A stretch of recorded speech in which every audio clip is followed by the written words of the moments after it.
நமக்கு அண்ணன் தம்பி உறவு தான் தெரியும், அங்கிள் உறவு தெரியாது. குறைந்தபட்சம் நாகரிகமாக மேடையில் பேசணும். அந்த நாகரிகம் தமிழர்களுடைய பண்பாடு. விஜயகாந்த் கூட கட்சி ஆரம்பித்தார். 10 விழுக்காடுக்கு மேலே வாக்குகள் பெற்றது. இன்னைக்கு என்ன எப்படி இருக்காங்கன்றத நம்ம கொஞ்சம் முதல்வர் அங்கிள்னு கூட்ட விவகாரம் பல அரசியல் கட்சி தலைவர்கள் சொல்லியிருக்காங்க. அப்படிலாம் பேசியிருக்க வேண்டிய அவசியம் அரசியலில் தேவையில்லை. நமக்கு அண்ணன் தம்பி உறவு தான் தெரியும், அங்கிள் உறவு தெரியாது. இப்போ ஒரு 2 வருஷம் ஆகுது தவிர்க்கிறதான ஸ்டாலின் அவர்கள் 50 வருஷம் அரசியல் இருந்து அண்ணலும் நோக்கலாம் அவளும் நோக்கலாம் அப்படின்ட்டு பிரதமர் மோடி ஜெயலலிதா குறித்துலாம் பேசியிருக்காங்க. அதுக்கான கருத்துக்கு அவர் பேச பழமை வாய்ந்த ஒரு அரசியல் தலைவர் பேசும்போது இதுக்கு எதிர்ப்பு தெரிவிக்கணும். இல்லை, குறைந்தபட்சம் நாகரிகமாக மேடையில் பேசணும். அந்த நாகரிகம் தமிழர்களுடைய பண்பாடு. அந்த நாகரிகத்தை ஒருபோதும் அவங்க கைவிட்டக்கூடாது. நம்பிக்கையோடு இருக்கணும். தமிழர்கள்லாம் நாகரிகமானவர்கள். ஈவன் நம்முடைய எதிரிகளை கூட பண்போடு தான் பார்க்குறாங்க அப்படின்றது தான் நம்ம வரலாறு. அப்படி இருக்கும்போது இவர் இதையெல்லாம் இழிவுபடுத்தி பேசுறது, கொச்சைப்படுத்தி பேசுறதெல்லாம் தவிர்க்கணும். இப்போ 50 ஆண்டு அரசியல் வரலாறு அதிமுக திமுக அப்படின்னு போயிட்டு இருக்கு தமிழ்நாட்டில். இப்போ தாவேகாவை பத்தி எல்லா கட்சியும் எதிர்கட்சியாலும் சரி ஆளுங்கட்சியா இருந்தாலும் சரி அவங்களை டார்கெட் பண்ணி பேச என்ன காரணம்? பயமா இருக்கு அரசியல் புதுசா பேச வேண்டிய அவசியமே கிடையாது. புதுசா கட்சி அப்படின்னு நம்ம விஜயகாந்த் கூட கட்சி ஆரம்பிச்சாரு. 10 விழுக்காடுக்கு மேல வாக்குகள் பெற்றாரு. நம்முடைய பக்கத்துல விருத்தாச்சலம் தான் எம்எல்ஏ ஆனாரு. அதுக்கு பக்கத்துல திட்டக்குடியில நான் எம்எல்ஏ ஆனேன் மங்களூர்ல.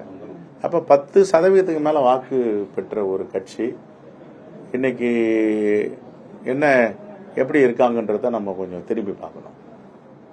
சித்தாந்தம் நல்ல சித்தாந்தம், நல்லதான் பேசினார். அவரு நல்ல கருத்துக்கள் தான் சொன்னாரு, யாரையும் வசைப்பாடலை. அதே மாதிரி பிரஜா ராஜ்யம்ட்டு சிரஞ்சீவி பக்கத்தில் ஆந்திராவில் ஒரு கட்சியை துவக்கினாரு. 20 லட்சம் பேர் கலந்துட்டாங்கன்னு சொன்னாங்க. கடைசியில் என்னாச்சு, காங்கிரஸ் கூட இணைச்சிட்டாங்க. இணைச்சிட்டு இப்போ அந்த கட்சி இருக்கான்னு அந்த கட்சியே கிடையாது. இது மாதிரி பல கட்சிகள் சொல்லலாம். சித்தாந்தத்தில் உள்ள பிடிப்பா இருக்கிற கட்சி தான். இப்போ எங்க கட்சி காங்கிரஸ் பேரியக்கம் 140 ஆண்டுகளை கடந்து இருக்குன்னா என்ன காரணம்? சித்தாந்தம் வலிமையான சித்தாந்தம், எல்லோருக்குமான கட்சி. ஆகையால அது ஆணை பலத்தோடு இருக்காது. சில பேர் சொல்லுவாங்க 1984 சொன்னாங்க, 80 சொன்னாங்க, இதுக்கப்புறம் அந்த கட்சியே வராதுன்னாங்க. இந்திரா காந்தி படுதோல்வி அடைந்து விட்டார். 80 தேர்தலில் எழுந்து நின்னாங்க. அதுக்கப்புறம் 89 தேர்தலில் 91 தேர்தலெல்லாம் 91 அப்புறம் 96 கட்சியை இனிமே காணாம போயிடலாம் சொன்னாங்க. யானை படுத்து கிடக்குது அவ்வளவுதான் அப்படின்னாங்க. எழுந்து நின்றுச்சு. அது மாதிரி யானை பலம் உள்ள ஒரு சித்தாந்தம் உள்ள கட்சி காங்கிரஸ் பேரியக்கம். நாங்கள் யாரையாவது கொச்சைப்படுத்தி பேசுறது, சங்கடப்படுத்தி பேசுறது இப்படிலாம் யாரும் எங்களுக்கு தெரியாது. எங்களுக்கு எங்கள் மூதாதையர்கள் எங்கள் தலைவர்கள் அதெல்லாம் சொல்லிக் கொடுக்கல. பிறகு இரிட்டேட் பண்ணி தான் பேசணும். எங்களுக்கு கொள்கை எதிரியா இருந்தாலும் ஆர்எஸ்எஸ் பிஜேபியும் நாகரிகத்தோட தான் எங்களுடைய விமர்சனத்தை வைக்கிறோம். ஆட்சியில் பங்குன்ற முழக்கம் வந்ததுக்கு அப்புறம் எல்லா கட்சியும் தங்களோட பலத்தை நிறுவனத்திற்கு தொகுதியில் அதிக இடம் கேட்போம் அப்படின்றாங்க. காங்கிரஸ் அதிகப்படுத்தி கேட்கணும். இது காங்கிரஸை பொறுத்த வரைக்கும் இது அகில இந்திய காங்கிரஸ் பேரியக்கத்துடைய இயக்கம், all India party. All India party வழிகாட்டுதலும் கொள்கை கோட்பாடையும் சொல்றவங்க எங்களுக்கு மேல டெல்லியில தான். அவங்க என்ன வழிகாட்டுதல் சொல்றாங்க, அந்த வழிகாட்டுதல தமிழ்நாடு யூனிட் செயல்படும். நீங்க மாநில தலைவரா இருக்கீங்க, உங்களுடைய பேச்சை கண்டிப்பா அவங்க கேட்பாங்க. என்னுடைய கருத்தை சொல்லுவேன், அவங்களுடைய கருத்தையும் கேட்டுக்குவேன். ஒட்டுமொத்தமா ஒரு முடிவு எடுப்பாங்க. ஆனா வழிகாட்டுறது யாரு? அவங்க தான் மூத்தவர்கள், முதியவர்கள், அகில இந்திய காங்கிரஸ் கமிட்டி தலைவர்கள். அவர்கள் வழிகாட்டுதல்ல தான் நாங்க இங்க ரியாக்ட் பண்ணுவோம். துப்புரவு பணியாளர்கள் பிரச்சனை, இது மாதிரி நிறைய பிரச்சனை இருக்கு. முதல்வர் காதலே வாங்கிக்காத மாதிரி இருக்கு. அவருக்கு எதிர்மறையான விமர்சனம் நிறைய வருது. அதை நீங்க கேட்கலாமே. இல்லையா, துப்புரவு பணியாளர் அவரே அவரோட அலுவலகம் எதுதான் எல்லாமே உட்காந்து அவங்க எவ்வளவு கஷ்டப்படுறாங்க. அதே போல அந்த தூய்மை பணியாளர் கூட இறந்துருக்காங்க.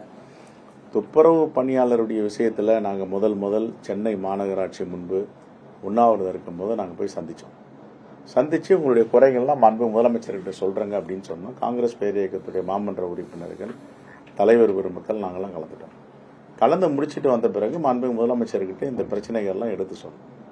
அடுத்த நாள் 2 நாள்ல கேபினெட் கூட்டம் போட்டு, கேபினெட் கூட்டத்தில் அமைச்சரவையில் அவர்களுக்கு என்னென்ன திட்டங்கள் அறிவிக்கப்படமோ அதை குறைந்தபட்ச அந்த ஊதியங்கள் அவங்க என்ன பெற்றாங்களோ அந்த ஊதியத்தை அளிக்கப்படும். 2வது அவர்களுக்கு காலை உணவு, 10 லட்சம் ரூபாய் காப்பீட்டு மருத்துவ காப்பீட்டு தொகை, பணியின் போது இறந்தால் 10 லட்சம் ரூபாய், அவருடைய உயர்கல்வி செலவை ஏற்பது, பல வீடு கட்டி கொடுப்பது, பல திட்டங்களை அறிவித்திருக்கிறார்கள். நீதிமன்றமும் ஒரு தீர்ப்பளித்திருக்கிறது. ஆகவே எந்த காலத்திலையும் திராவிட முன்னேற்ற கழக ஆட்சி வந்து மக்களுக்கு எதிராக ஒரு நடவடிக்கை எடுக்கிறாங்கன்னா நாங்கள் அதை வேடிக்கை பார்க்க மாட்டோம், கண்டிப்பாக சொல்லுவோம். ஆமா, இப்போ அவங்க கேட்ட கோரிக்கை வந்துருக்குல்ல, திருப்தியா இருக்காங்கல்ல அவங்க. இப்போ பணி நிரந்தரத்தை அது நீதிமன்றம் என்ன சொல்லியிருக்குன்னா அவங்களுக்கு சம்பளத்தை கொடுத்துடணும், பணி நிரந்தரம் என்பதை வந்து அரசு தான் முடிவு செய்யணும்னு சொல்லியிருக்கு. தமிழகம் முழுவதுமே இந்த தூய்மை பணியாளர் இன்னைக்கு கூட கடலூர்ல இப்ப எங்களுடைய பொது கணக்கு குழு இதுல வந்து நீங்க வெளியில இருந்தீங்க, நான் என்ன கைடன்ஸ் கொடுத்துருக்கேன் கேளுங்க. குறைந்தபட்ச ஊதியம் 700 ரூபாய் ஒரு நாளைக்கு, 21,000 சில்லாயிரம் அவங்களுக்கு மாத ஊதியம் கொடுக்கணும், அவங்களுக்கு என்னென்ன உரிமைகள் இருக்கு அதை பெற்று தரணும் அப்படின்னு சொல்லியிருக்கேன். டைரக்ஷனும் கொடுத்துருக்கேன். நான் ஏற்கனவே மாண்பு முதலமைச்சர்கிட்ட சட்டப்பேரவையில் கோரிக்கை வச்சிருக்கேன், உங்க மூலியமா பத்திரிகை மூலியமா மக்கள் மன்றத்திலையும் கோரிக்கை வச்சிருக்கேன். என்ன கோரிக்கைன்னா கூட்டுறவு முறையில் வந்து அவங்கள உரிமையாளராக்கணும். இது பல நாடுகளில் வெற்றிகரமாக போயிட்டு இருக்கு. எவ்வளவு பணத்தை கான்ட்ராக்டர்கிட்ட கொடுக்குறோமோ அந்த பணத்தை கூட்டுறவுத்துறை தனி அதிகாரி ஸ்பெஷல் ஆஃபீஸர் போட்டு அவர்கிட்ட கொடுத்து அவர் நிர்வாகம் பண்ணணும். அப்போ அந்த துப்புரவு பணியாளர் 23,000 பேர் இருக்காங்க சென்னையிலனா 23,000 பேர் ஒரு அங்கத்தினர். அவங்க தான் அந்த கூட்டுறவு சங்கத்துடைய அடிப்படை உறுப்பினர், ஆபீஸ் பேரர், தலைவர், செயலாளர், பொருளாளர், ஆலோசகர் அவங்களே தேர்ந்தெடுத்துக்குவாங்க. அவங்க நிர்வாகம் பண்ணாங்க. ஸ்பெஷல் ஆஃபீஸர் வந்து அவங்களுக்கு உதவியாக இருப்பார். அப்போது எவ்வளோ பணம் கான்ட்ராக்டர் கொடுக்குறாங்களோ அந்த பணம் வந்து கோஆபரேட்டிவ் மூலியமா ஸ்பெஷல் ஆஃபீஸர் நிர்வாகிக்கும் போது அவர்களும் ஒரு உரிமையாளராக இருக்காங்க. என் கம்பெனி அது, நான் உரிமையாளர். Multi purpose cooperative society, Sathyamurthy சிலை அங்கே இருக்குது, அவர் பேரில் வைக்கலாம், பெருந்தலைவர் காமராஜர் பேரில் வைக்கலாம், இன்னும் ஏன் முத்தமிழறிஞர் கலைஞர் பேரில் கூட வைங்க.